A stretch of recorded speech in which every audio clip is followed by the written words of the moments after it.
Hey, yo! Ladies and gentlemen, welcome on in. How we doing?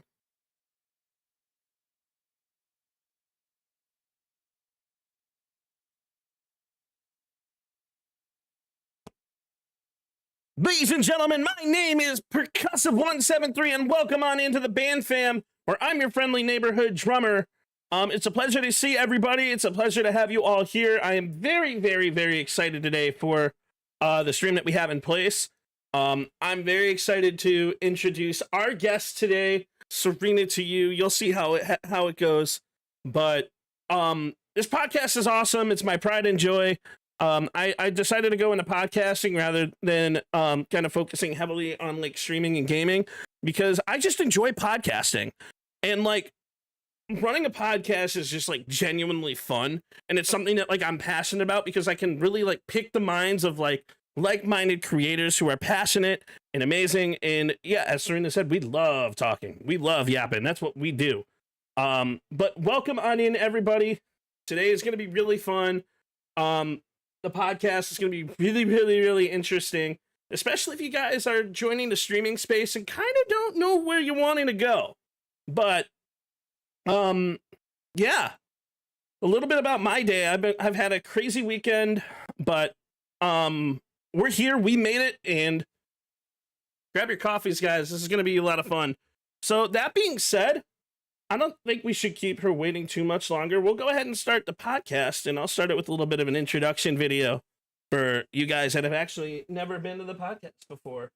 So give me 1 minute just to make sure that I have my stars aligned. By stars, I mean recording. But let's roll it. Ladies and gentlemen, welcome on in to the PSP Podcast, featuring your friendly host, Percussive173. Let's freaking go! I downed him! Oh, I got it! 508 meters!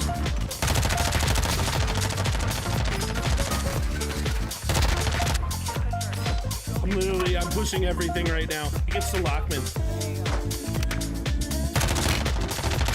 Dude, this Lockman is so good! Oh my god, I'm disgusting!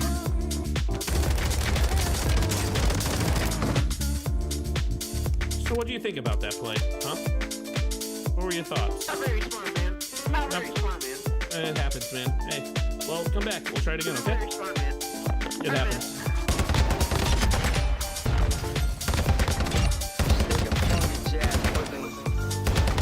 Shit. I guess I'm just gonna shit on him.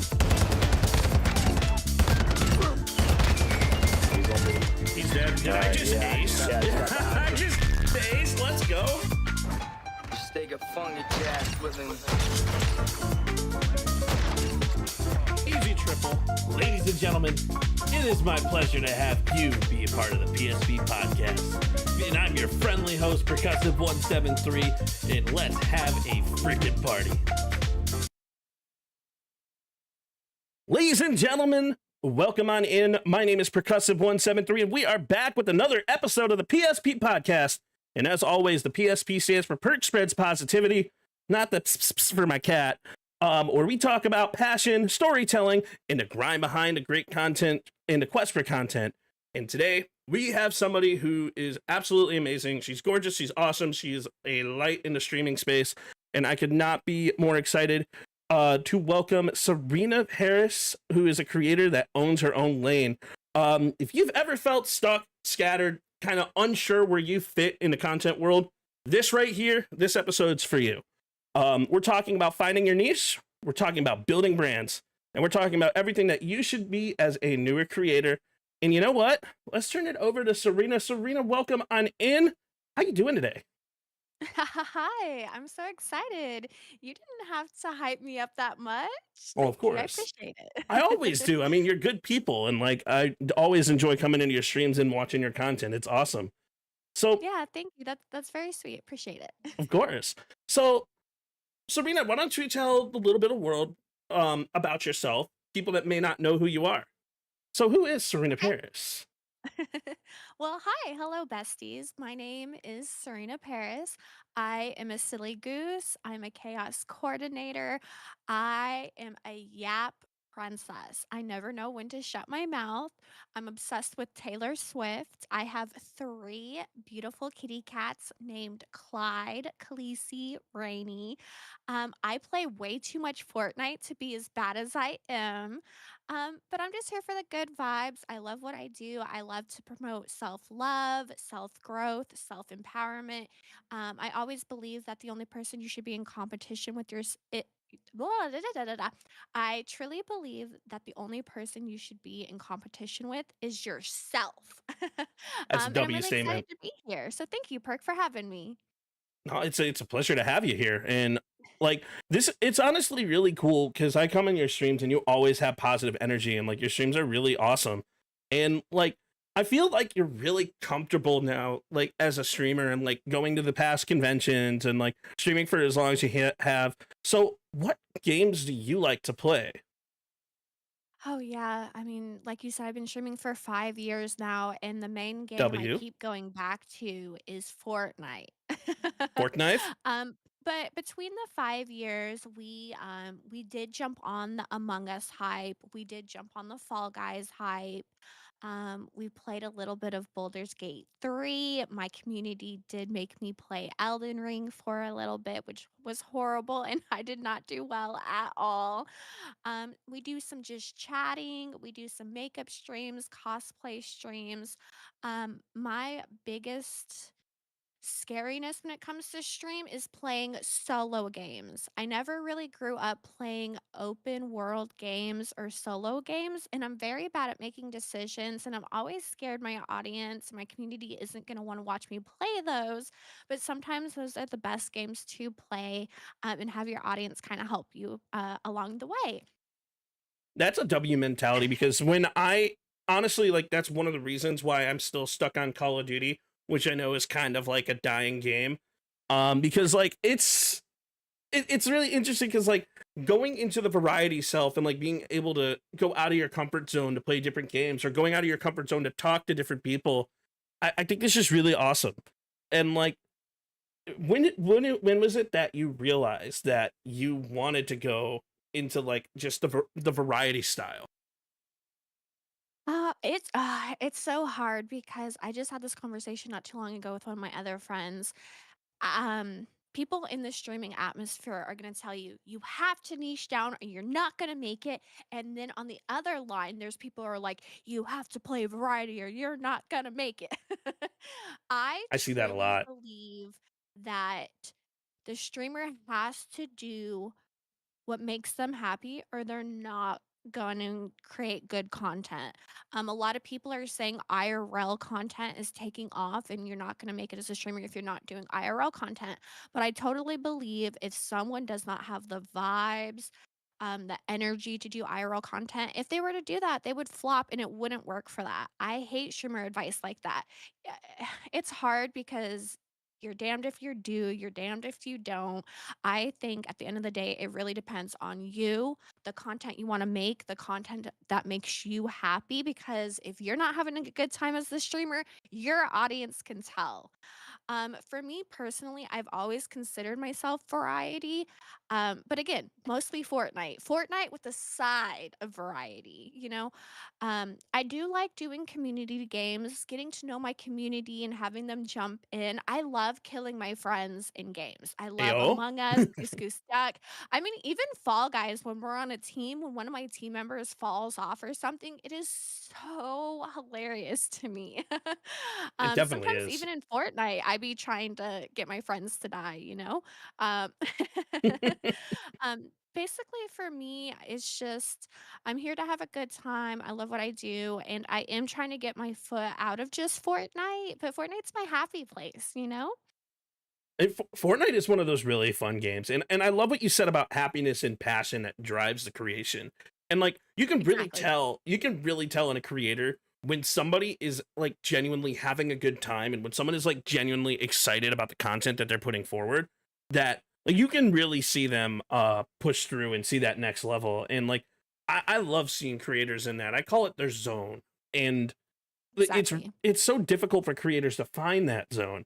And one of the things that's really interesting um is people don't really realize how hard it is to find your niche, your zone, and like what you're comfortable Amen. with. And it varies from person to person. So in like honestly, you can really one I guess where I'm going with this is I've seen people that don't find their niche experience burnout way quicker. Like Burnout I is real. it's so real. So real. Because like if you're not happy with what you do, you're gonna start hating what you're currently doing, and you're just gonna get into this motion where you're pressing a live button instead of being like, "Yo, I love this," you know? Yeah. And that's what I've always told myself too. Like, I love streaming. Um, I don't like when people have the thought like you have to love every single second of it because that's Right. not true. Not true at all. I've had some of my amazing jobs throughout my past, modeling, acting. I even work as a photographer's assistant right now. I've loved a lot of that experience, but sometimes you hate your job. True. Sometimes you have an off day. And I always try to remind myself if it's okay to have a good day, it is okay to have a bad day or an off day. But you have to really step back, take some breaths, take time for yourself, and really rest. That's hard for me to say because I don't rest a lot. And I'm sure my friends and mods who are listening being like, what? What is she talking about? She doesn't do that. But my community has really taught me that sometimes I do need to step back, turn off social media and get away from it because really when I go to sleep at night, I think about how much I love my community and my friends and then I wake up being like, "Dang, I get to stream today." Or days that I don't stream, it's like I have to do offline editing and not talk to my friends, you know. People forget that like when uh, you're editing things, like it takes a lot of focus, and like we don't try to oh, ignore you. Like we promise. Like a lot of the stuff that you guys like see when it comes to content and like streaming, even like from a podcast stuff perspective, you guys don't actually see it because we're doing stuff offline. We're making sure the NDI sources work. We're making sure like the tech is kind of hitting, and even still, you experience tech issues. Like I experienced tech issues literally as we were starting to stream. So it's yes, crazy. exactly. Mhm. Editing is the worst, but I really feel I like love it it. can make a video, even just small little things, you know. And sometimes I hate doing it, but really, if you want to be a content creator and you want to grow and you want to post places, it's so important to put a little bit of a pop or a little bit of a sound or a GIF or something very funny or catchy right at the beginning of your video. But working hard is so, so important. For me, I get really upset when people who have never been in this space is like, all you have to do is go live and you play video games. That's so much fun. And I'm like, you do it, bestie. Do it. So easy. So easy to Yeah, make try all it. this thousands and thousands of dollars. Go ahead, do it yourself. Oh, wait, it's not that easy, is it, bestie? And that's the thing is like I you hear all the time like people coming out and like saying, "Oh, it's just so easy to play video games and like and have other people clip things of you." Well, where are you gonna get those people to even get to the point of them clipping you? And like, what are you gonna do to like get those clips to invite people in? Because no one's gonna really want to sit like like and see you the first time like and sit all the way through like a 7 hour stream. They're gonna try bits and pieces, and if you're not entertaining like initially within the first like millisecond, you gotta have streaming is very difficult because you talked about the hook, right? You talked about the first couple seconds, and like we could talk about short form in this all day because in order to get somebody engaged, you got to have hooks consistently throughout your stream. Any dead time, any silence, like they're just gonna leave. Streaming is very difficult to keep people engaged, especially with the attention span of the current populace. And like you said, talking throughout your stream is so, so important. I always get asked like what my best advice is for newer creators. Hmm. And there's people who will tell you, you have to have a good mic, you have to have good lighting, you have to have a camera, you have to have this, that. When I first started, I started off an Xbox, a horrible camera and an old mic, and my audio didn't even match up. It was very horrible, very bad. And if you didn't know, guys, Xbox had privacy rights. So when you were playing Fortnite with your friends, stream could not hear your friends. So I looked absolutely horrible talking to myself when my audio wasn't even on the same page. But some of my people from the very beginning still come in every now and again. And it's because you have to have personality. You have to be able to talk. And they have talked about how much XYZ has changed, upgraded, stuff like that.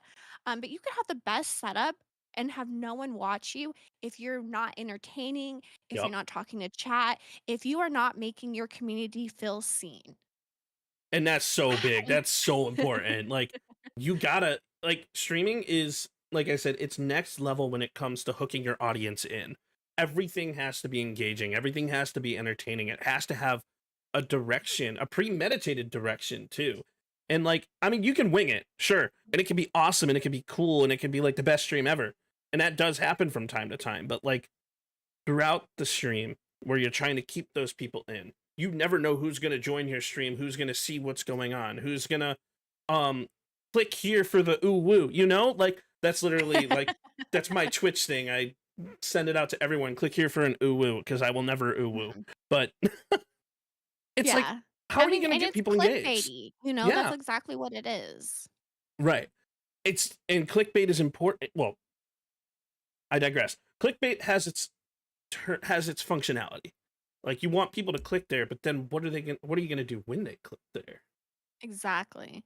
And I do feel like something that sometimes people miss the mark when it comes to clickbait is sometimes people will put something totally off the wall, something that has nothing to do with their content. And so when viewers click that, they feel totally like lied to or that it doesn't make sense. So I do feel like with clickbait, you have to have some type of truth or funniness Mhm. to make it make sense. There's a lot of people in the past who did the go live title XYZ gifted you a sub. And so people would click that and they realized that they didn't get a sub. And then it kind of almost upset them. They felt lied to, I have a story because about I. that, actually. I'm not gonna name the streamer that happened. Like, this is back when I was a viewer, back in, like, but just before COVID. Someone sent that title, and I was following said streamer. That streamer had like 1.4 like million followers on specific platforms and stuff like that. So I go in and I'm like, whoever gifted me the sub, thank you so much. And Namaj laughed at me. And Oh, I'm like, oh, what did I do? And, like, I didn't realize that that was clickbait and that the clickbait worked. And I'm gonna be honest, the way the mods treated me there, I actually never wanted to go back. So yeah. it's all fine and dandy, like, to have like something in the clickbait to get somebody engaged and see the people come in, but your community that you create also is going to keep people around just as much as you're going to keep people around. And it's really like you said, it's a reflection of yourself. Your Hmm. mods, your community, your VIPs, they really are a reflection of yourself, and I've gotten really good about interviewing my mods beforehand, letting them know that you can be your own person, especially on your own time other places, but in my channel, we are going to do XYZ, and I need to make sure that you're comfortable following my rules. Um, and especially like VIP and other community members, like you said, we welcome people in, we make them feel seen and happy to be there. I can't imagine my mods just making fun of someone for instantly coming and saying something like that. That's very bullshit, for sure. And it happens in the streaming space from time to time. But so, as a newer creator, um, we always struggle finding our niche. And I still haven't really found my niche, although I would love to say that podcasting is part of it, because when it comes to podcasting, I'm completely different than I am in the game. Um, like, I love playing Call of Duty. I've always enjoyed that game, but it's gotten to the point where it's so difficult to create content in such an oversaturated um content field. So how does how do you think it's possible for somebody who's new in a content field to find their niche? That's a wonderful question. And I kind of find that that one is a harder question because, again, Hmm. I have been around the streaming world for 5 years. I have listened to all the streaming advice out there, what works, what doesn't work. And as much as something can work for somebody, it can absolutely destroy someone else who does it the same Hmm. exact way. I one piece agree. of advice isn't really going to work all the way around 24/7 for every single person, you know? I mean, of course, upgrading your stream, being very talkative, things like that, of course, you know? But when it comes to either variety, niching down, it really depends on the person. You know, can they be engaging? Is this person even good at video games? And that's kind of what I struggle with is I am a Fortnite content creator and just like you said with COD, it is very, very saturated. And I've talked to a lot of my friends. I do feel like that is the reason I haven't necessarily blown up or seen bigger numbers because Fortnite is very saturated. But I do know that Fortnite makes me happy. I make good content off it. I love the community that I've met through Fortnite. But when it does come to either doing variety or niching down, you have to know what type of content you as a creator want to put out. And something that comes along with that is knowing that you can change your mind. Having boundaries in this space is so important, but if you wanna start as a Fortnite content creator and you want to jump to makeup or cosplay or playing horror games, you can do it. Sometimes your numbers might fall off, sometimes it might feel like you're starting over, but you have the power to control your stream and take care of yourself, your community, and to do what makes you happy, truly. I couldn't agree more. And like, you definitely need to be. It starts with passion, and then it drives with what you feel comfortable with, or building that comfortability over time. And streaming is such a really interesting thing, and as you guys can tell by ever like hanging out with me or like talking with me, it's definitely like the entire industry is something I'm passionate about. Um, and which is why I decided to put the podcast on to aspire new creators to either hop into content or to pretty much just talk about people's journeys and kind of get an idea of what they can take from all these different creators, maybe piece certain things into their own thing. But you made an amazing point. Not everything that works for someone is going to work for someone else. And we see this happen a lot where people will join like um creator network discords and or just like creator chats, and like it'll be great for like the first like couple days or couple weeks, and then it turns into a self promo channel only, which Yeah, I'm like gonna the follow for follow mentality. I actually posted about that today. Follow for follow doesn't work. When Yeah. you want to actually pride yourself in gaining an organic following. And if I had an advice for any newer creator, it's to post content before you hit the go live button. And I don't and that could be as little as just before you go live. It can also be like months and months and months before you hit the streaming button, because if people start following you for your content, you're going to want to see how that content's created. And that's exactly how I follow Bad Bear Gamer and got into the whole um like streaming world through him and X Marie Angel. Like, I love their content, and then I went to their streams. So what do you do specifically in regards to your content that might draw people in a little bit? Goodness. I try to post anywhere and everywhere that I can, especially like you said, right before stream. I've tried really hard to try to at least post a TikTok, Instagram, Twitter, YouTube, even if it's just a short, something very short, sweet, get it out there. I try really hard to batch my content sometimes. And if you don't know what that means, it means when you have a couple free hours to set and edit your content, get it ready and draft it into your social media. So I have a bunch of drafts in my TikTok, over on Twitter, and then that way I can just look at my drafts, type something out, and sometimes I even try to have the whole post together. The title, the hashtag, so I just have to push a button and get it posted up. Um, and that way it makes it easier. So when you're going to stream, you're not sitting there having to do all of that beforehand. I mean, it does take a little bit to make sure you're posted everywhere before stream, but trying to make a video and edit it before stream is such a nightmare sometimes. So Batching my content has been very, very helpful to me. I try really hard to find trending sounds, and I've even asked my mods and close friends, hey, if you see a video that you think that I could do in my own way or is funny with Fortnite or my makeup, please send it to me. And I have a section in my Discord that I have just for Serena ideas for TikTok that no one can see besides me and my mods, that we post fun ideas in there. Yeah, Hannah is always posting stuff in there for me, but if I don't have an idea or anything, I can look in there real quick and find something that's very fast paced, something that I know I could do very quickly, so I can get content out. Getting content is so, so important. Some streamers will say, or content creators, whatever you want to call us, will say that you don't have to do other social media. Oh, I disagree with And that. if that I yeah, disagree with exactly. that. I will also disagree with that. If that works for you, fine. I think that that will take a little bit more luck. And I know people don't like to say luck in this world, but I do think it takes a lot of luck to make it somewhere if you're not being very active on social media or networking. And if you're just trying to do it just by going live, good luck to you. I hope it works. That has not worked for me in the past, but hey, good luck to you, bestie. Um, I Posting go live posts, is very important too, but I've also learned, again, clickbait is very important for your go live post, but try to find some honesty in there. Try to make it funny, try to make it silly.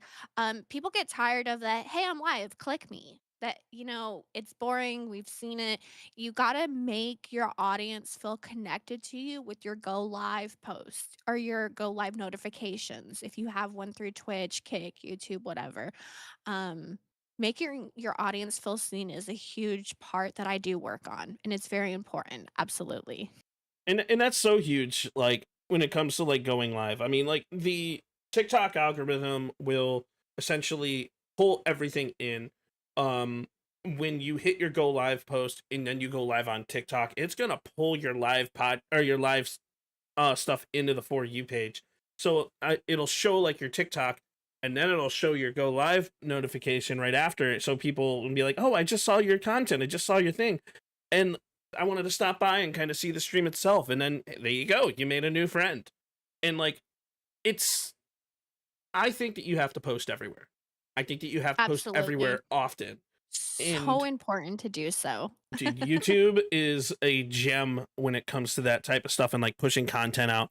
And also, guys, just heads up, I do see all your chats. I love you all. You're amazing.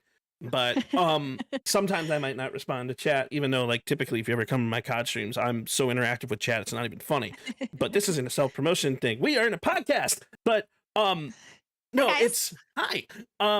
It's really, really important to post your content everywhere into different areas. Like, for example, my content blows up on Snapchat. I bet you guys didn't even know that Snapchat had a posting platform called Spotlight.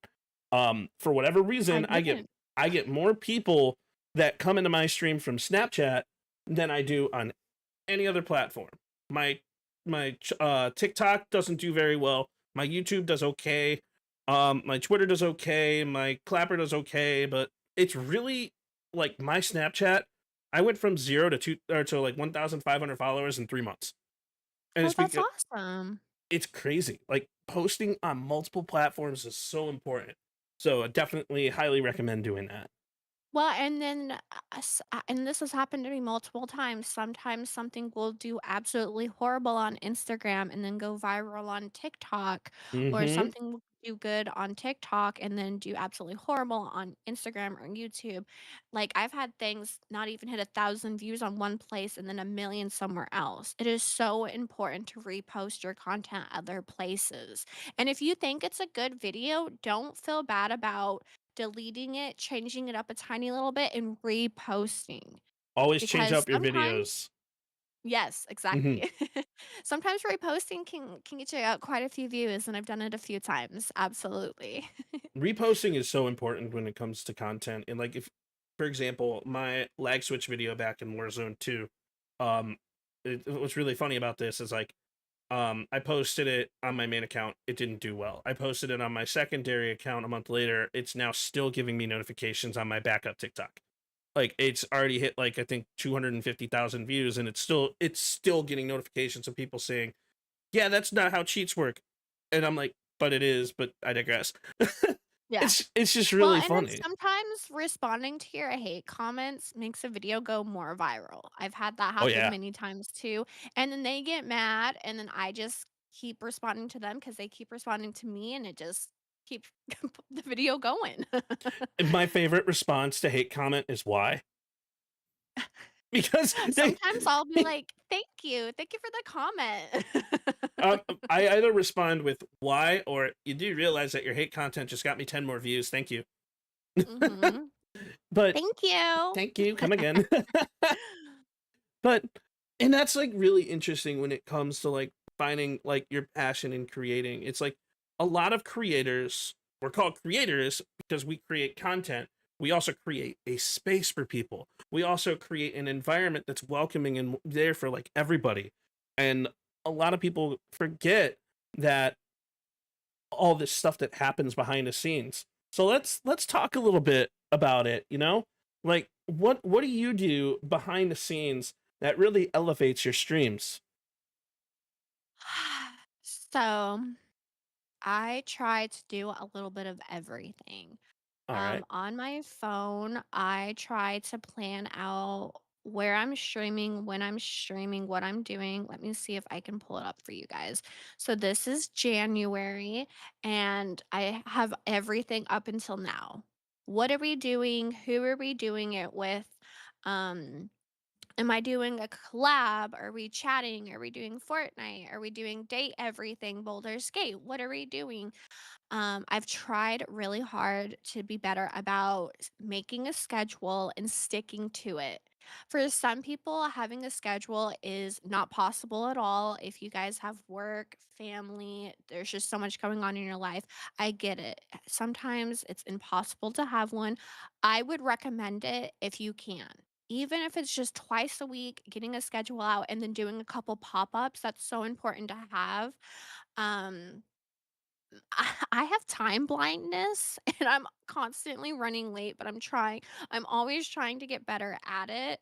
Um, Trying to make sure I'm in my stream room, trying to set everything up about an hour, 30 minutes beforehand, and not doing it 10 minutes beforehand. Because, like you said, tech issues happen, something's not working. So, if you can get set down an hour beforehand, you can try to get all of that together before. Like you said, posting content is super, super important. Something we really haven't talked about yet is networking. Yes. And No. networking is not follow for follow. Yes. Network is finding people on any streaming service, TikTok, Kick, Twitch, YouTube, wherever you're at, finding people you actually genuinely like, you vibe with, and you just hang out in their community. You get to know them, they get to know you. Sometimes they'll come back and support you, and sometimes they won't. There is streamers that I watch almost every day that do not come into my chat. And I'm not upset about it because I like their content and I have to remind myself my content is not for everybody and I totally get it. But I thought about it the other day. I know that there's streamers who come into my chat that I don't always get to hang out with either, Mm-hmm. unfortunately. Streamers are busy and there is not enough time to support all of us. It's truly impossible to do so, but that's why I like other social media. I really do. If I can't catch your live stream, I can post on your TikTok, I can respond to your Twitter, I can leave a comment on your YouTube. Like if you are friends with other content creators in the space, you can support each other, not just through live streams, but networking is super important. And there's so many people who are like, "Well, I followed this person and they didn't follow me back or they haven't checked me out." That's not networking. That's so much of that follower for follower mentality. But if you find communities who are similar to you and mesh well with you, some of those people will come back and that's how communities grow. But you have Mm-hmm. to be genuine about it because if you're not genuine about it, you will not grow and it will not work. I I'm trying to couldn't think. agree more because networking is one of those things that people fail at consistently. For somebody who has a business degree like myself, the first thing that they teach us in regards to networking is to make your friends and enjoy your Yes. friends.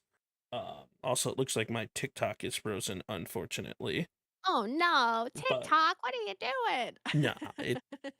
I will refresh that in a little bit. So But I have it all in one note, Ika. So at the end of the year, I can go back and kind of see how many streams I did without it being in different spots. yes, and what I really so networking in a nutshell. That's what we were talking about, and I'm so sorry that I just got sidetracked with that. Networking is the idea of communicating with someone to achieve a collective goal. And people forget that. It's more than just achieving a collective goal, it's a mutually beneficial interaction. And like for example, when you and I met at at the convention, right? Um however it was, like you had no idea who I was. You probably had no idea that I even watched your content and enjoyed your content. So I made it known who I was and how much I like your content and how much I enjoy your content. And then you found out that, oh yeah, Perk does this thing too. And that's really freaking cool. But it's like being able to identify and find a common ground to be able to grow your community and passion is such an important piece. And like Exactly. networking And is not incredible. being like, "Hey, check me out. I'm live right now." That doesn't work, bestie. No, it does not at all. Like I actually had a conversation with somebody today. I'm actually pulling up the actual like post that I had because this person um said follow for follow, I follow back. And I'm like, hey bud, it's not, follow for follow is not going to help you grow. And he's like, it would. And I'm like, no, it won't.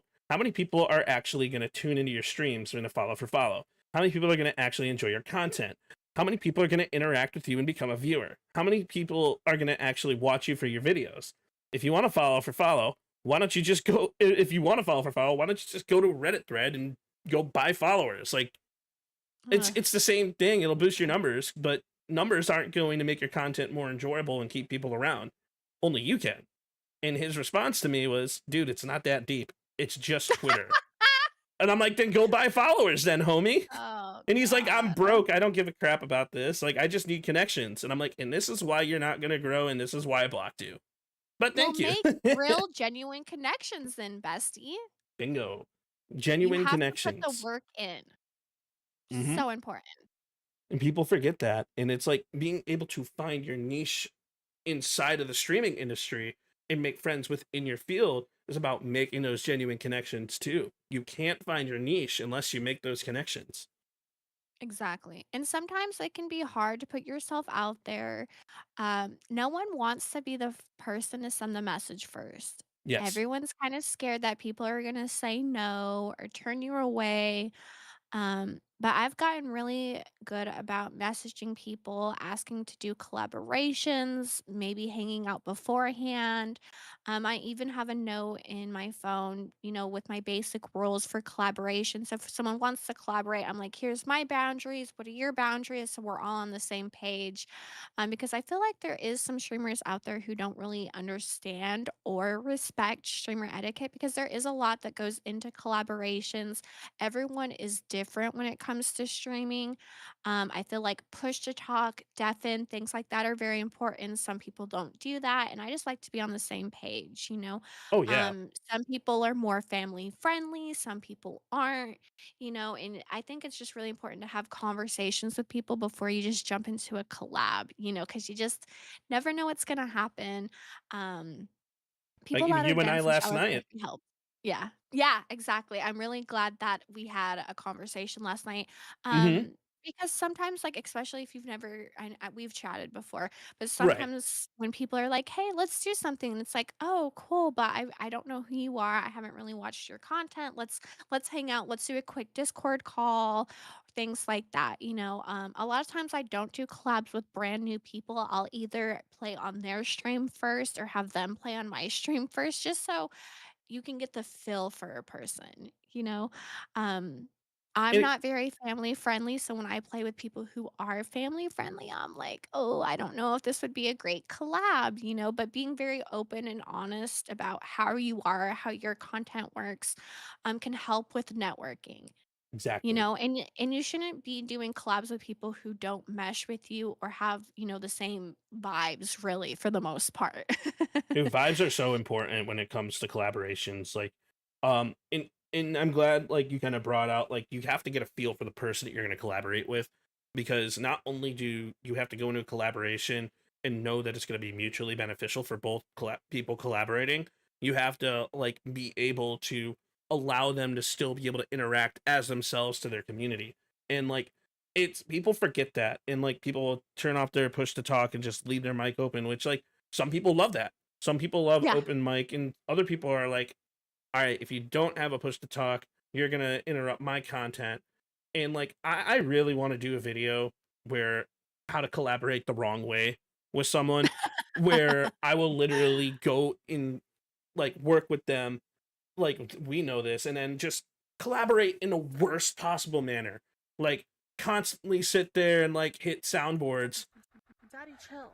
and like just weird I hate that. things. I know, and everyone does, but um it's not just like that style of content either. It's like understanding the collaboration aspect and being able to actually talk to your partner beforehand is another way that you can help find the people who work with you and find your niche within the streaming world. So it's Exactly. it's so interesting though to see like people um like networking in the wrong way. Like my biggest fear when it comes to networking and reaching out to someone is they're immediately going to think I'm flirting with them because I'm a guy. I don't want that mentality. Yeah. And again, that's where it's kind of scary reaching out to people, you know. Hmm. For me, depending on who the person is, if I've met them before, that does make it a little bit easier. Like you said, if you've True. met them, you've put a name and a face. I'm really bad with names. So like I'll meet someone for the fifth or sixth time and I'm like, what is your name? I know that I know you, but I don't know your name. um, And like but remembering names is you so. really have to. Oh, go ahead. Oh, I was saying like remembering names happens, and like even when it go back into like a convention and be like, oh wait, so what was your name again? Like Yeah. that's okay because you're still communicating, and that's already starting that battle. So. Exactly. And for me, like, even if I know that I've interacted with someone at a convention or I've seen them before, most of the time I'll go up to them and be like, hey, I'm Serena. And a lot of times people are like, yeah, I know. And I'm like, Mhm.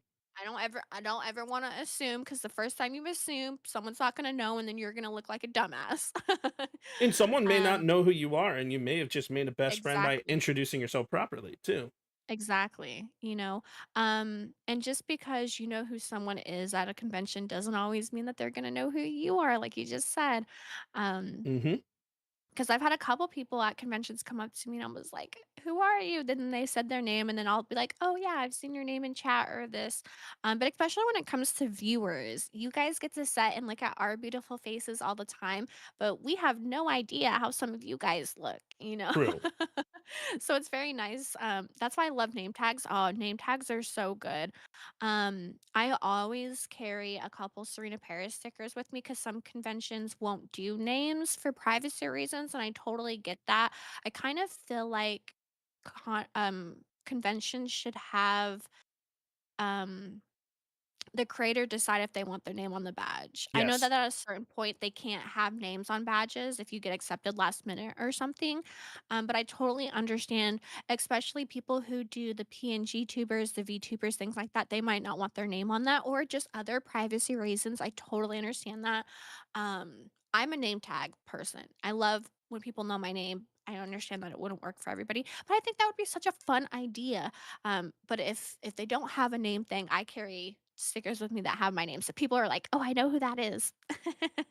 And I'm a firm believer that they should hand out like your creator tag just like as a creator, but then also hand out something like a secondary style of tag.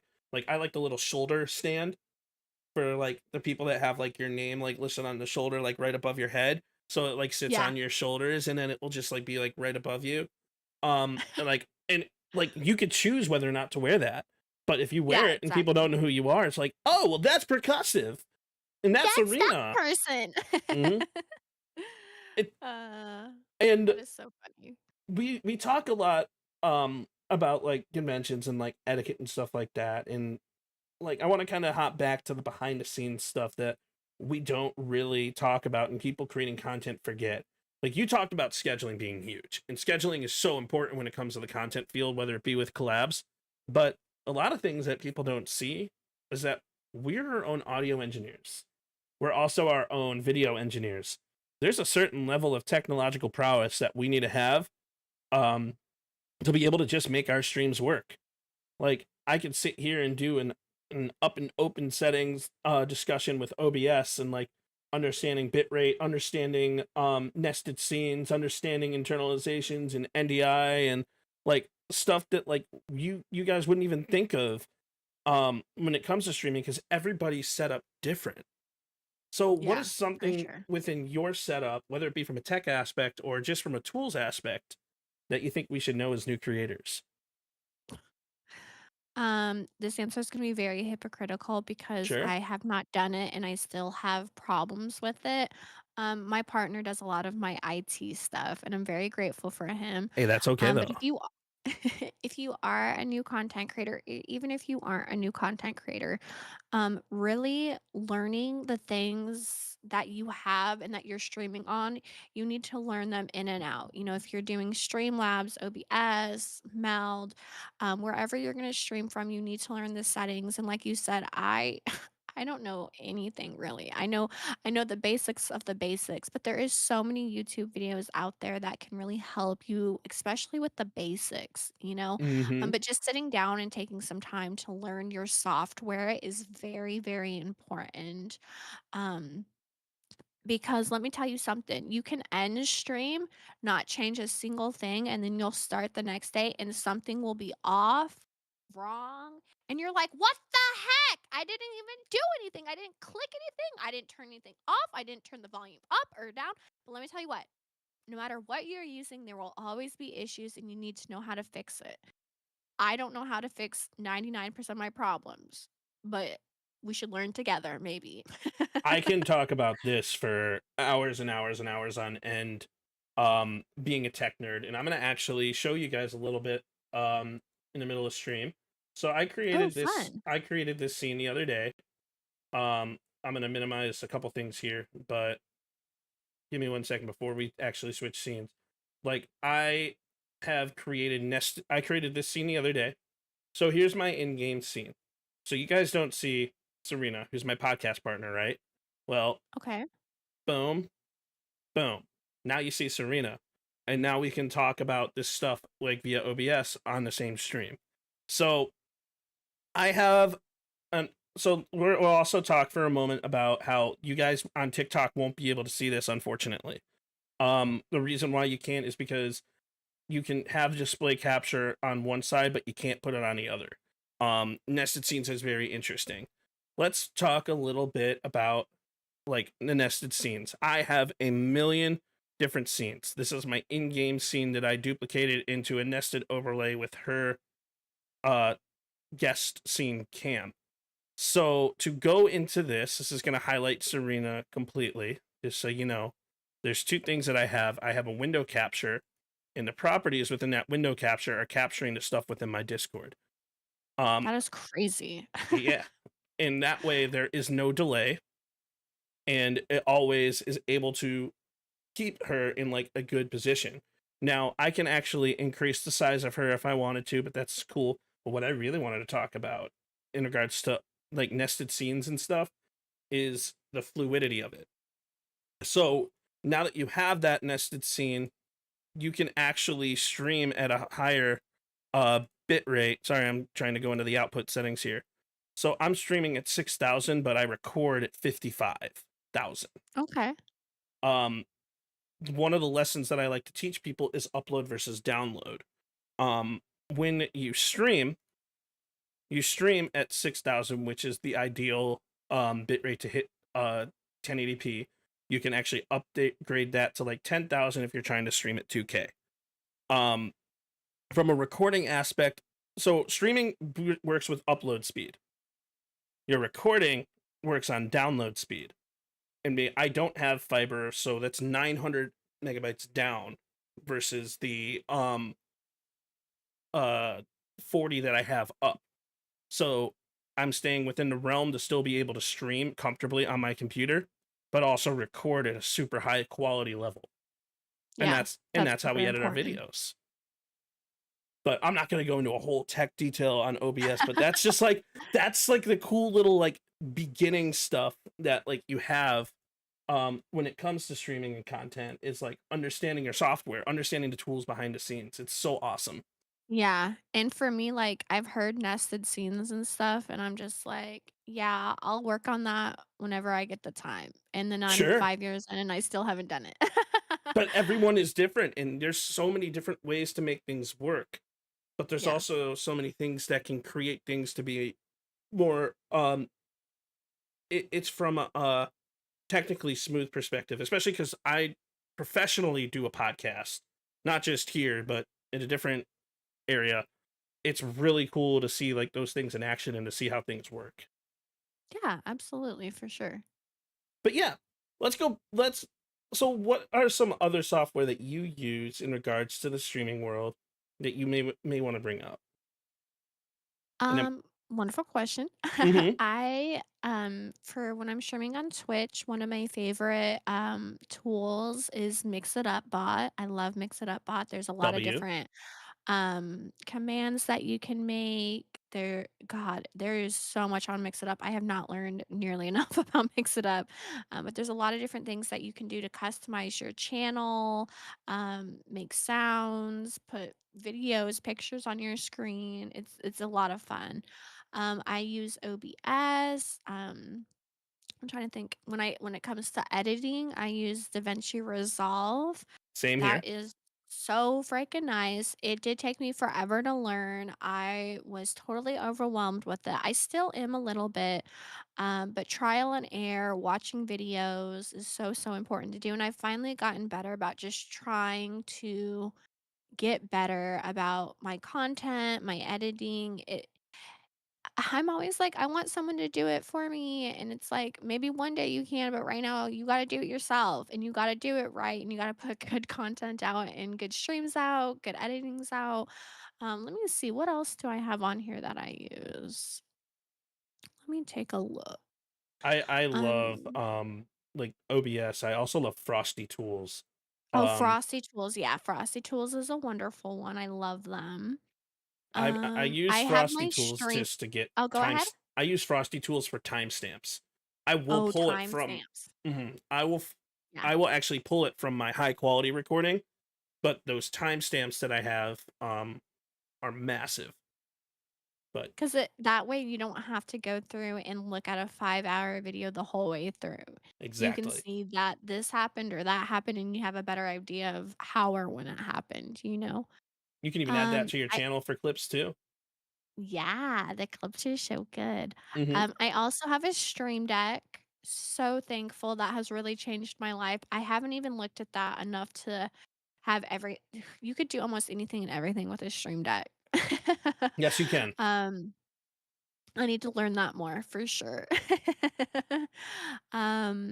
Da da da da. For whenever I do a PNG tuber, I use the oh god, I can't even think about what that is called. I have a little oh my god, where is it? I don't I don't remember what it's called. I can't think of it. Our last But I podcast, we all actually had Amethyst May, who is a VTuber. Like who we got to talk about VTubing, and it was really cool. It was a lot of really cool information. Yeah, cause oh my god, Hmm. there's so much on there. Oh I yeah. also love to use Video Ninja, especially if I do something similar to this, like a podcast or I have multiple friends on. Sometimes I feel like Discord can fall short on some Yes. things, especially when you have multiple people in a call, and if someone has to jump out or leave, then when someone leaves, the cameras are mixed around and off, and I'm like, "No." We love Video Ninja.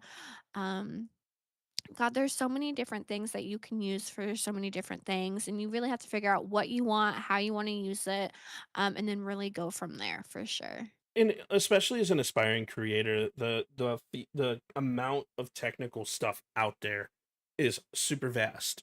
So one of the things I urge before you even hit the go live button is to watch some YouTube videos, get to know the tools, experiment with the tools, test it on like with your own stuff before even hitting that go live button. And like there we're our own audio engineers, we're our own video engineers, we're our own production engineers, we're like everything that we do as streamers and content creators is crazy.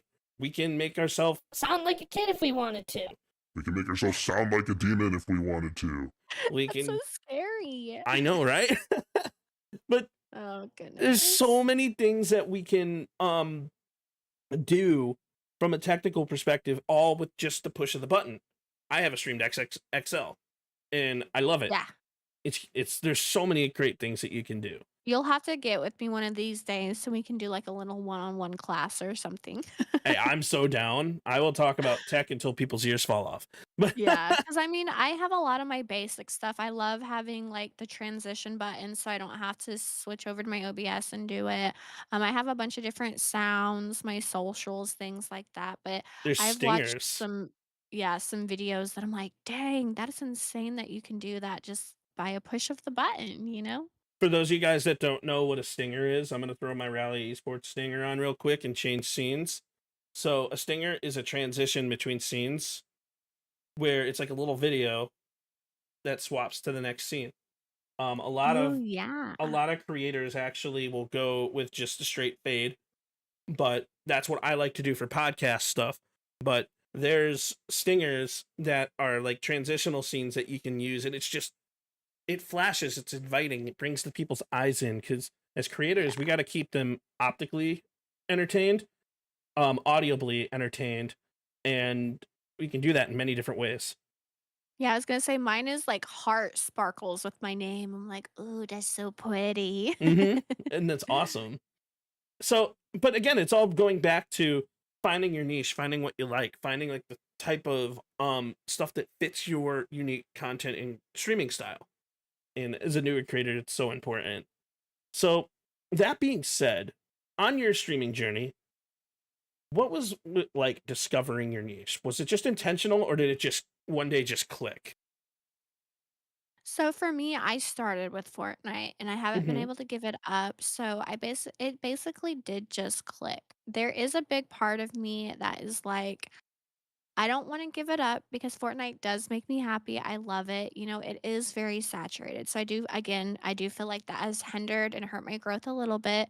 But I love it. But I also have learned that you can do other things on stream that you do love. I love doing cosplays. I love doing makeup. I love hosting my own panels and podcasts and just different segments when it comes to, Jeopardy back for my birthday in February, I hosted a murder mystery with a bunch of my friends on stream and that was W. so much fun. Um, it's just a big reminder that when it comes to streaming, you really can do anything and everything within whatever site's rules that you have. Over here on Twitch, it's TOS. YouTube's going to have different rules. Kick's going to have different rules. But if you are a chef, don't be afraid to go downstairs into your kitchen, make a little nice setup, cook something, show your passion. One of my friends, Hales, started as a Fortnite Fall Guys streamer, and she has jumped over to doing mostly just like really cool body paint makeup streams. And Oh, she cool. has just completely blown up because you can tell she's having a good time with it. You can see how much time, energy, and love she pours into her content. Again, it goes back to your audience can tell if you're not having a great time. And when Fortnite had Star Wars, I was so sure my community could tell I was not having a good time. Um, I hated the Star Wars season of Fortnite, but being able to try other things out has been super, super important. And just knowing that my community is always going to show up. Sometimes there's slower days, sometimes there's faster days. Um, and really, again, when it comes to niching down or doing variety, it is truly up to you. Yes. Someone's other advice out there is not going to work for you. Uh, I've had people who do Fortnite and they're like, you have to play with your viewers every single day. That's how you make partner. That's how you're going to grow. And I'm like, that would burn me out quicker than a dying light bulb. Not everyone can That host customs and have fun with it, you know? yeah. And I like to play with viewers on Fridays and have a set day set aside so I know that that's what I'm doing. But I could not do it every single day as much as I love my community and I love my friends. You never know how it's going to be and you never know if people are going to be shitty or hurtful or anything like that.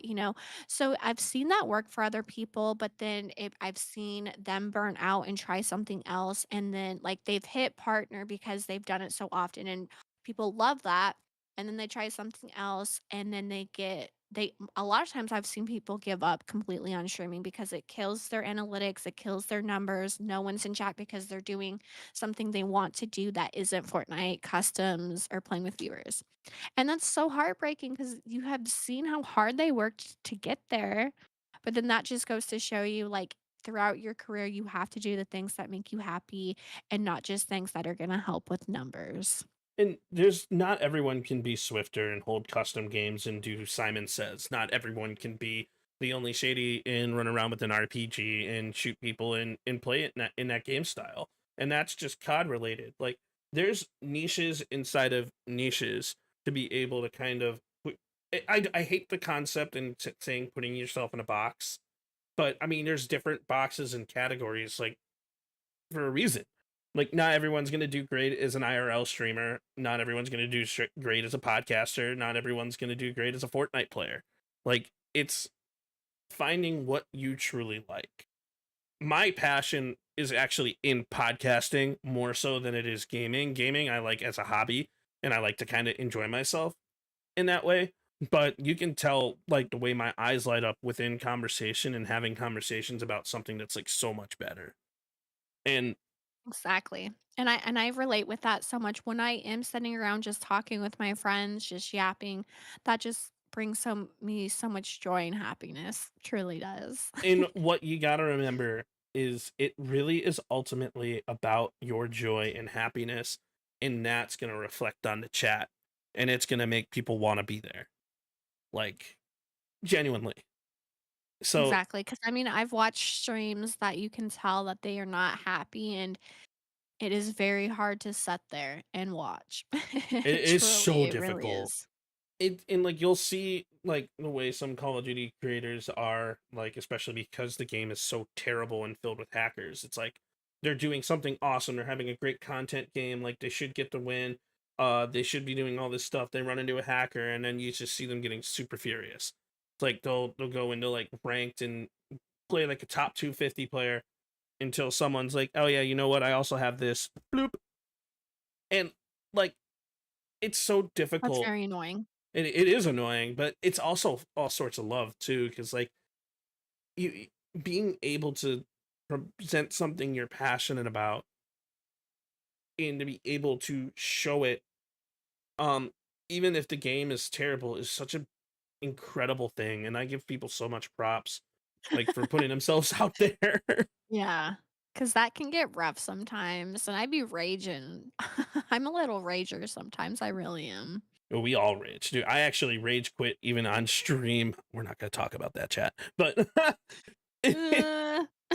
was like I rage quit so bad, and I'm like, I don't want to stream this game anymore. And then I straight up ended stream and also quit the game. But Yeah. yeah, sometimes it's like that, and sometimes it's just the best thing in the world. I'm gonna play this forever. Oh my god, it's been 15 hours. Mhm. That So Fortnite can suck me in like that sometimes. true. That's how Minecraft is with me, but I like playing Minecraft offline because I haven't figured out a way to stream Minecraft yet. Nice. Yeah, hopefully you can. Yeah, I have rage quit with Overwatch. It was one of the first times I've ever seen red and I thought about like flipping my desk and breaking everything. Like I had to literally run off a camera and go scream into my pillow in the other room because I got so mad. See, I would have And filmed then, that. I would have something here just to punch and be like, uh, yeah, and then I came back to stream and was like, "Hi guys. I'm sorry, that was embarrassing." And then everyone was like, "Haha, that's so funny." And I was like, "Was it? Was it really that funny? Because I don't think so." dude, and like, but raging is also part of it because it's one of those things that brings people like in, and you'll be like, "Oh, I remember you. You're that streamer that raged on Overwatch. You're that streamer that raged in Call of Duty." You'd be Yeah. like, "Yes, Nick, it And then now was." I have to play Overwatch again at some point, and I'm like, oh, I ain't ready. I ain't ready. I feel that. And oh, but it's all about the fun. Like, we forget that, like, it's, even though we rage, it's because we love the gameplay and love the game itself, and it's because we want it to be well. But what role does your audience feedback play in shaping your content direction? And I love this question. I know this is out of left field here, but No, that's okay. Can you ask it again? sure. What role does your audience feedback play in shaping your direction of your content? I think that that is a good question. This also goes back to boundaries and being able to take care of yourself, your community, reminding yourself that boundaries can be fluid and they can change. When I first started, I was not 18 plus. I think I was like 19 or 20, and my siblings were still under 18. And I was like, you know what? Anyone can hang out. We can have, everybody hang out with us. And then a couple years in, I was like, I don't want kids around me. I don't want kids playing games with me. And my mods and my community members really stood behind me with that decision. And they were like, I'm proud of you for making a decision that makes you happy. And um, especially with an 18 plus crowd and how much I cuss and how silly I am, I think it's very important to protect us as adults away from kiddos. Kiddos should just not be watching my content. Even though Fortnite can be a kid's game, my content is not for anyone under 18. It truly isn't. Um, but my mods have really helped me come out of my shell, and I'm trying to get better at saying no. I wear my heart on my sleeve. I love meeting new people. I love trying to make sure everyone loves me and wants to be my friend or wants to like my content, but I have to remind myself that's never going to happen. Right. Not everybody's going to love me. And as much as I am as a people pleaser, people are going to hate me. People are going to hate me. People aren't going to want to watch my content. So a lot of my mods, my close friends, some of my VIP members, they truly remind me like, do content for yourself. Be who you are and the people that you want in your kingdom. Because I treat my community like a castle. Like, you can't just walk in. A royal guard or myself has to meet you at the castle gates, especially in Discord. We have to give you a role if you are over 18, then we let you in. But then you go on your own journey. Sometimes you come back the next day, sometimes you comes back 3 months, a year later. Everyone has their own life and journey, and it's so hard to show up every single day. But Oh yeah. here in the Serena Kingdom, anyone and everyone is welcome if you can follow basic rules and have basic human decency. And people are like, that's crazy that you have to say that. Trust me. Trust me. I know it's insane. But people will break the rules and be like, I didn't know that. You didn't know that you couldn't be a fucking asshole? You didn't know that? That's insane. It, you and we know? see that like everywhere, especially like with the way like 2025 recently has been going. We see people pushing boundaries and making like weird decisions. So we do have to kind of like push back on our rules and say, yeah, guys, like, look, our rules are like this for a reason. Yeah. So please respect that. Respect my mods, respect my privacy, respect my friends. Like, there are people that I've known for years that um like that sometimes like things change over time or their personalities change, and you just kind of like got to be aware of that type of stuff. It's like you got to respect people for who they are, and like Mhm. also understand basic human decency, like the golden rule. Treat people the way you want to Yeah, be well, and treated. people grow, people change, things Hmm. change. And I think as a creator, you have rules are so important. There's so many people who are like, "Oh, I don't want rules because I don't want to miss out on people. I don't want to miss out on a viewer or a follower or a commenter or whatever." As much as we all wanna grow, I wanna grow, I do wanna be a bigger content creator, I know most of us want that. I don't ever wanna keep someone in my circle who makes me uncomfortable or my community uncomfortable. I mean, just the other day, I did another podcast with a friend the other day, and one of my mods have banned them from my channel, and then they went in during the podcast and was like, "Your mods, your mods banned me for no reason." And I felt so bad for, the person I was on their podcast. I was so embarrassed, and she was like, "Girl, you cannot be sorry. You're not in charge of other people's actions," and she went ahead and had her mods ban and delete too, but it's people on the internet can be so shitty, and you have to remind yourself, you are your own person. You have to take care of yourself. I do think as a streamer, you do have to take care of your community too. Yes. You can't let your community have free reign of everything. If someone's being shitty, you have to put your foot down and you have to protect yourself, your community, your mods. And people know that. Like, if you're going to be shitty to my mods, you're gone. You're Yep. out of here. Bye bye. And like I went from having personally, I went from having 12 mods down to having just two because their people change over time.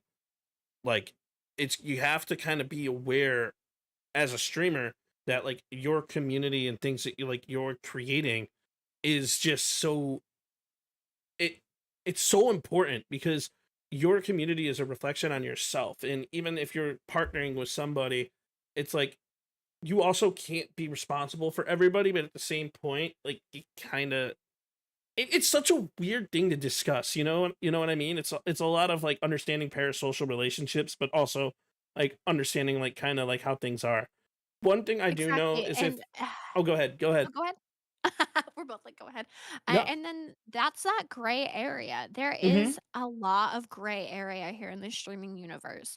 That's why I've tried really hard to have I don't wanna say an open relationship with my mods because that sounds just so weird, but I try Ayo. to have I guess it's more open communication than Right. anything with my mods, because my mods really do take the pressure off of me sometimes when it comes to banning people or blocking people, and they're gonna be the first people in here who are like, "You don't have to ban someone because they broke the rule. You can ban someone just because they make you feel off or weird or that they're bringing the vibes down." And if I have a question, if I have a concern, I can go to them and be like, this person really didn't do anything, but how do you guys feel about that? And just having people you trust in your community is so, so important. Because, like you said, like, God, I have like 300 people in my Discord. You cannot be in charge of every single one of them 24/7. But if someone said something to somebody or especially when it was crossing that line, like I definitely have banned people for doing things that haven't happened in my stream or that I personally have seen.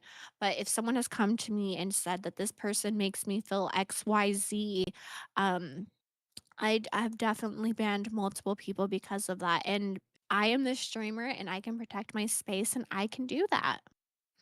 And that's so important. And it's so important to be able to protect yourself, protect your community, and like ultimately sometimes we do have to make those tough decisions. We can't control everyone, but we can control like the entirety of our community at, for the better in ways. That gray area is so important. So Mhm. switching gears just a little bit. Um Okay. what is the biggest mistake newer aspiring creators make? Oh, what's a mistake that newer people are doing? Mhm. Um, that's rough too. Hi Cosmo, hi friends. Again, guys, we are doing a podcast. We see you guys here. Sorry I haven't responded to everybody, but I'm so thankful that y'all are here. For me personally, I think newer creators, not everybody, because I know that, one shoe can't fit everybody, but there is a lot of people I've seen start stream because they really think that you can make money here. Yes, You I agree. can make money through streaming. Yes, you can. you will not make a lot your first, second, maybe even third year unless you just absolutely blow up, which if that can happen to you, I hope that that could happen to other people. I really do. I hope that it could happen to me. Some months are amazing. Some months are super, super slow. When it comes to content creation and making money, there is really no average. And you have to be ready to understand that. People are like, I want to pay my bills. I want to pay my rent. I want to do this. I want to do that. And as someone who is a full-time content creator and who has to make money on stream, I do get that making money is important. One of my friends said this to me about 2 years ago. He was like, Serena, no one would work for free 40 plus hours anywhere. No one should expect that anywhere. If you are going to be streaming, editing videos, posting places, you shouldn't be expected to work for free because there is so many people out there who are like, you shouldn't expect money. You need to be doing this as a hobby, blah, blah, blah, blah, blah. That's also true in some aspects of it. Like, you shouldn't demand things from your community or expect things. And that's why I've started making more money through sponsorships, my Yes. Patreon. You have to have different places to make money. Going live is not gonna make you money immediately, and I think some people think that it's just gonna happen overnight.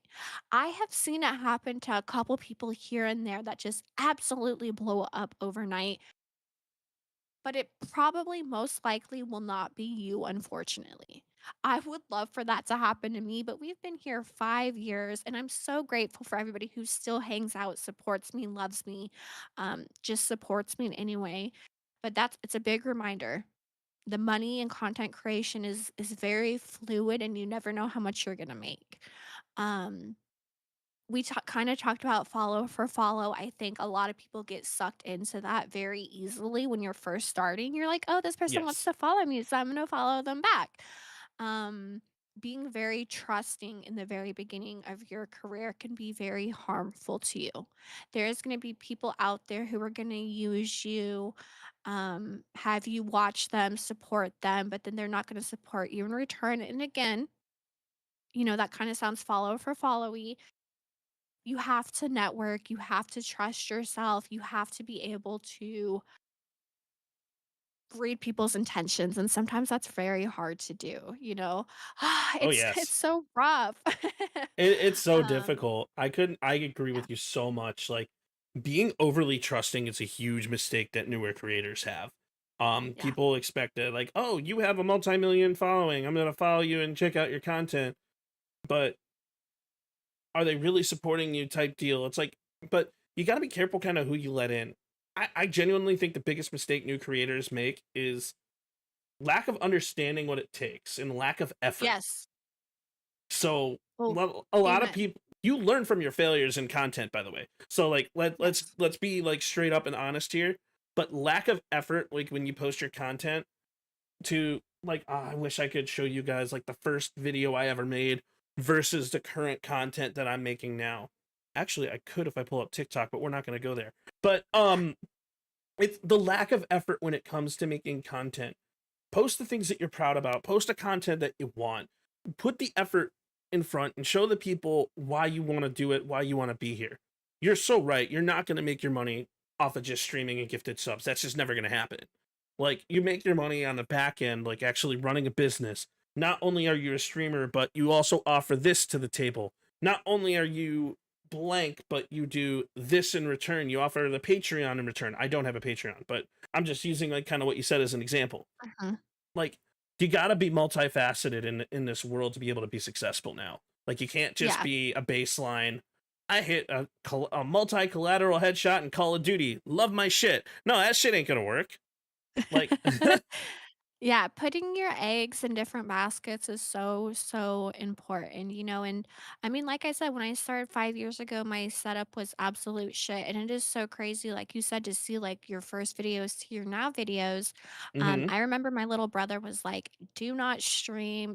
What you're putting right now is embarrassing." Looking back, it was embarrassing, and it's not good content, but he always was like, "You need to start streaming when you have the perfect setup."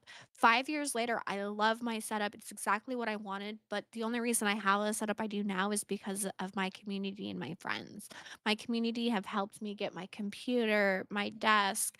Some of these plushies are the redemptions that people have gotten, and I've went out and got plushies for them. Like, you have to I'm s obsessed with your everyone has plushie to s collection. Just saying.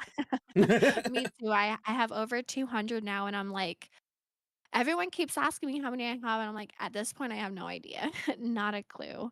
Um Everyone has to start somewhere, and if you want to start streaming, I definitely think that everyone should try it. I don't Yes. think it's for everybody. I definitely think when it comes to live streaming, a very big thing is communicating and talking with your audience. If you don't want to be very talkative when you're creating content, I think long-term YouTube videos is the better way to go for you. Um, but again, I'm not your mom. I'm not gonna tell you what to do. But it's really hard for me to watch live streams of people playing shooters or whatever, not engaging, not looking at chat, not responding. Again, I think you could do some really cool voiceovers and put a really cool montage together on YouTube for things like that. I can definitely agree with that. Um, I'm gonna have two more questions Okay. for the podcast today because I know like we definitely want to get I know everybody has some stuff that we have to do post podcast too, but I couldn't agree more though with what you were saying because like honestly like when it comes to like going into the realm of shooters, there is a level of engagement that you kind of have to have with your chat as well as being overly focused on a game. And like that's why like whenever I'm actually in COD, I'll have an automatic message that pops up and says, "Hey, I may not look at chat, but that's because I'm locked in." But Yeah. it's even making your bots interact for you, which is why I'm paying for Frosty Tools because it's amazing. You can actually interact with Frosty Tools. But I know I've shouted them out twice now. God, what am I like? No, I'm kidding. We love So, Frosty Tools. true. So the first question that I wanted to ask because we're talking about niches and like understanding what your niche could potentially be. Um, what is one sign that someone hasn't found their niche yet? And what is your suggestion to help them find that niche? And I know this is super Another broad. Yeah, another good question. For me, I we kind of talked about it earlier. When I'm watching someone stream and I can tell that they just rather be anywhere else than there, than playing that game, doing that IRL stream, like whatever they're doing, I can tell that they're not all there. And again, some people have off days. Again, like I said earlier, it's okay to have good days, so it's okay to have bad days. Um, if you feel like you're in a rut, which I've been there with Fortnite every now and again, don't be afraid to change it up. Try something new. Ask your community what they want to see. Um, don't always do what they want if you're not comfortable with doing it. Because I've had my community members tell me they want to see XYZ, and I'm like, I don't want to do that. But, maybe someone can give you a good idea or push you into the right direction. For me, I'm very scared to do my makeup and my cosplays because I'm such a baby when it comes to actually doing it. But every time I've done it, I've been super proud of myself, and my community has really shown up for that. Um, I think it's very, very important to tell your community what you're up to and what you want to do, because they want to show up and they want to support you, but they want to hear what makes you happy. They wanna see what you want to do. I've played, Life is Strange, on stream. I got gifted it a while back, and that was hard for me. Like I said, solo games are hard, but a lot of my friends came in and supported me because they knew that I didn't do a lot of solos, and they just gave me a little bit of extra support to, keep going, and I think me being honest with my community members and telling them like, "Hey guys, I'm nervous about this. Can you come in and hang out with me?" Being very upfront with your community is something that's so, so important. It can be very intimidating and scary telling people certain things, but I've gotten better and better about doing it because those people are your community and they love you and they want to support you. And sometimes people don't know how to support you unless you ask a certain way or for a Yes. certain thing, you know? What was the question? I forgot. Did I get Um, off no, no, base? you're still on topic. It was, what is the sign that someone hasn't found their niche, and what Oh, can they okay. do Yeah. to find it? So just yeah, just Mhm. s Ika, the whole day today, I was like, "Damn, I can't remember the question. Hopefully this makes sense." Oh, it's making sense. No worries. Um But yeah, if you're feeling like you're in a rut, try something new, do something different. Don't be afraid to take off a couple days. That Mhm. is something that I struggle with. Like I said, I have a schedule and I only really let myself take off Tuesdays and Wednesdays. And I do a lot of like editing or hanging out with my community on those nights. But sometimes you just have to take off a day or two to just really reset, get your head in the game, watch other content, think about what you want to do, and watching others. I get so inspired watching my friends do other things. I Yes. really do. I could not agree more with that. Watching other people is a phenomenal way to help you find your niche. Not by copying what somebody is doing, but taking certain things that they have.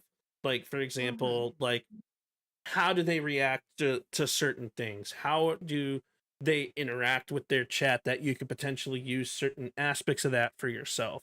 I mean, like, learning from others for the people who have been successful at doing it is a huge way to help find your own and find your home.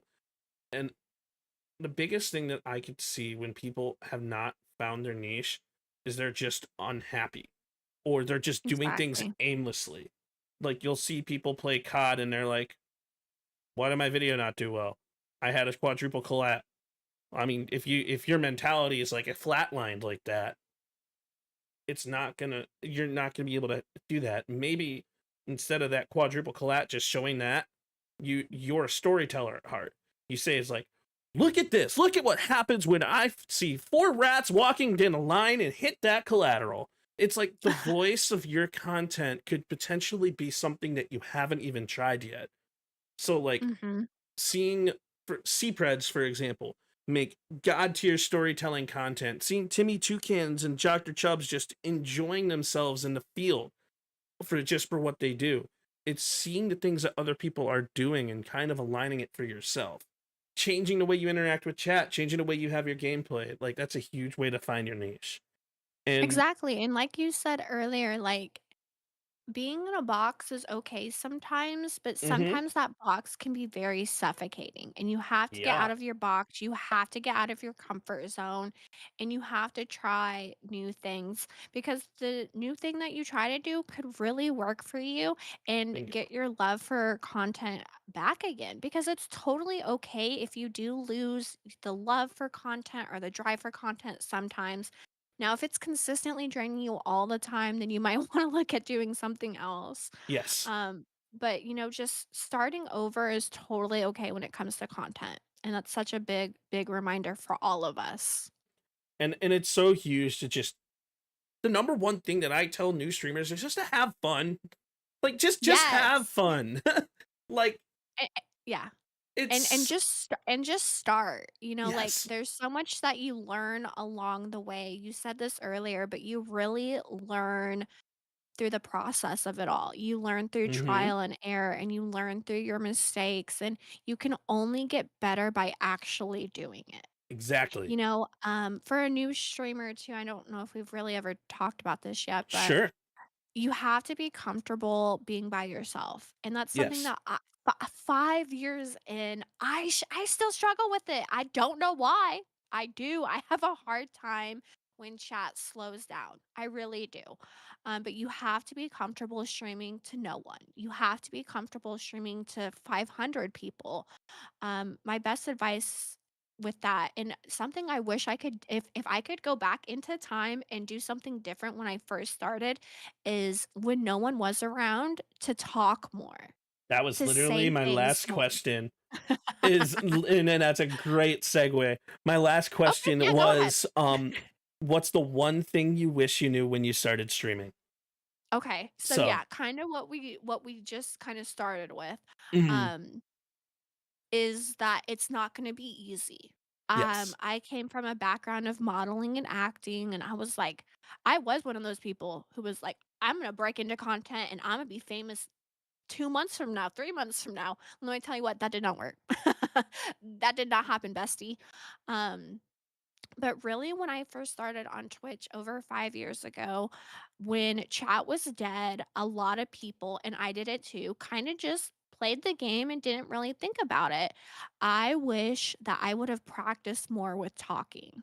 People can talk all day long, but when you're in front of a camera and you're playing a game and you're trying to think of things to talk about, it is way harder than anyone really knows until you've done it. I get overstimulated very quickly, so trying to soothe myself while I'm listening to music, Fortnite, thinking about what I'm gonna say next, the lights, the sound, it is so much all of the time. It really is. Um, but when you're streaming to no one, that is the best time to talk about anything and to get practice in, because when people start coming in, at that point you have experience. You Mhm. kind of know how to talk when a chat is slow. And if you've talked to nobody and you can keep a steady pace, you'll be able to do phenomenal when you have 5, 10, 20 people in there. You will be good to go. If you don't know what to talk about, I got this advice. I don't even know who gave it to me. And I do it sometimes, not always. I have a bunch of sticky notes at my desk, and they say, write things down that happen throughout your week that you want to talk about. Talk about your day, talk about what you're excited about. Um, Try to make everyone feel included too. You want to say hi to everybody, but you also want to ask follow-up questions. If you Yes. know someone has a cat, ask about their cat. I know sometimes people are a little bit more private, so if I have someone who comes in who I know has kiddos and stuff, I'll be like, hey, I hope you and the fam are doing well, because I love that as a viewer. I don't, it depends on what you're doing and how chat is going, and sometimes all you will get is a, "Hey, how's it going?"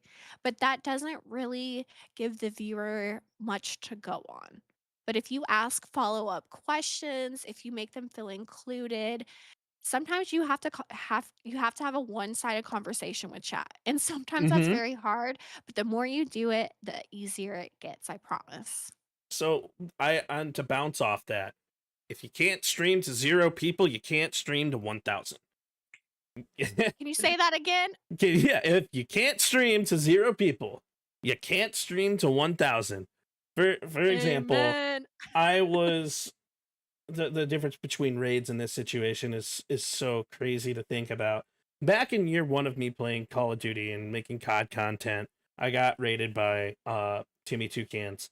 And instead of just having fun, I got scared, nervous, and I was sweating. Literally Yeah. scared, and everyone in chat was making fun of me, and it made me sweat more, but it was a good thing because people started realizing that, oh, I care about the entirety of chat, and I wasn't ready for 1,000 people to come into my chat and start interacting with me. And I actually ended up losing the retention from that raid, even though I did gain a solid 200 or well, not 200, a solid 50 plus followers in that situation. Then But let's that's fast. really cool. That's a good experience, but that can Mm-hmm. be very overwhelming. Oh, it really is. And then we'll fast forward to year 3 when BB Jess rated me, and I was Oh, I love actually chess. able to retain that audience. Mhm. So being able to talk with yourself and enjoy things by yourself is going to allow you to retain those people if raids happen. And not only like how to handle yourself during a raid, but just how to handle your chat in general. Like there's a difference between just mindlessly being like, um, oh, I just sniped him. Awesome. That's cool. Mhm. Let's clip it. Versus, all right, guys, we know that this guy is going to be in this building. We're going to make sure that we push. We're going to go down. We're going to drop from underneath, and then we're going to try to come up from behind and get him out of that building so he's not camping. That difference in mentality, talking through your gameplay, is so in-game huge. comms are so important, especially if chat is slow, but sometimes people aren't watching 100%, so if they can hear what you're doing and, like, get a visual for themselves, regardless of what you're doing, is so helpful, Oh, so yes. helpful. And the one thing I wished I knew when I started streaming is 95% of streaming is introspection. And what I mean by that is 95% of streaming is being happy with yourself and learning from your own mistakes. Period. Period. Like we want, and No chat lie wants to see you detected. happy, and chat wants to see you having fun. And unless you're happy with yourself, you're not going to be having fun, and it really is going to reflect on the chat. It truly is. Exactly. And, So like we said already, you know, like, if you're having an off day, I would recommend you don't stream and that you edit content or you take a bath or you do something else and you try to clear your head, you know? exactly. And with me being in that can actually reflect to what happened to me this weekend, from Thursday until today. So I was supposed to be live Thursday and Saturday, and I was not. The reason why I was not is because I had some personal stuff going on in my life, and I wasn't able to do that, and I didn't want to put people through that. So instead, I played Minecraft offline. When I actually did have that free time, and I had to take care of the stuff that I had to take care of in the middle of the day. But understanding that it wasn't the right time to stream, introspection, understanding your own mentality and ideas, like, it's such an important trait to come up with. So what's one last thing that you want to leave new streamers, or leave for the new streamers? We'll make this the last question, and then we'll end. Yeah, of course. Mm-hmm. Absolutely. For new streamers, you know, believing in yourself is so, so important. Again, I'm a huge people pleaser. I want anyone and everyone to love me. And when I get trolls in chat or mean comments somewhere, it breaks me. It makes me so sad, you know, and my partner is, you know, such a hype man and he's like, "Serena, look at these other 1,000 comments that are sweet and kind and your community loves you. You're going to let one ass hat ruin it for you." And I'm like, "Yes, because I want this person to like me." And I am getting better at understanding that not everyone's going to like me. Not everyone's going to like Perk, not everyone's going to like you. It sucks, but it is the way it is, but you have to think about it yourself. You know, there is people out there that you will not watch. True. I know it. There is There's people out there 100%. that I'm not gonna watch, that I'm not gonna hang out with, that I'm not gonna support. Your people will show up for you. You're Exactly. gonna have to work hard. You're gonna have to make content, edit content, get it out there. Believe in yourself. Something that I have always reminded myself is no one else is going to do it. Yes. No one else is going to show up for you like you can show up for yourself. You have to be your biggest hype person. Bingo. Even if you don't believe in yourself, you gotta at least pretend in the beginning. That is And so fake important. it till you make it sometimes, you know? That is so important. Um, You definitely have to be your biggest hype person, and you have to believe in yourself before anyone else can believe in you. exactly, and, you know, just have fun with this. Don't be afraid to change things up. And at the end of the day, do what makes you happy, guys, truly. Bingo. Last thing I will leave with everyone as, like, for newer creators, enjoy the journey, have fun in the journey, but also remember, not everyone is cut out to be that streamer, and not everyone is cut out to make content. But have fun and Period. learn. Hmm. But Serena, thank you so much. It was a pleasure having you on the podcast. And ladies and gentlemen, if you missed the majority of the podcast, not to worry, it's going to be posted at a little bit of a later date. But I appreciate everybody for hanging out and coming out. Serena, love your face. You guys Yeah, have of course. Thank you guys for having me. of course, have a wonderful day, everybody, and we will talk soon. Bye, friends. All right,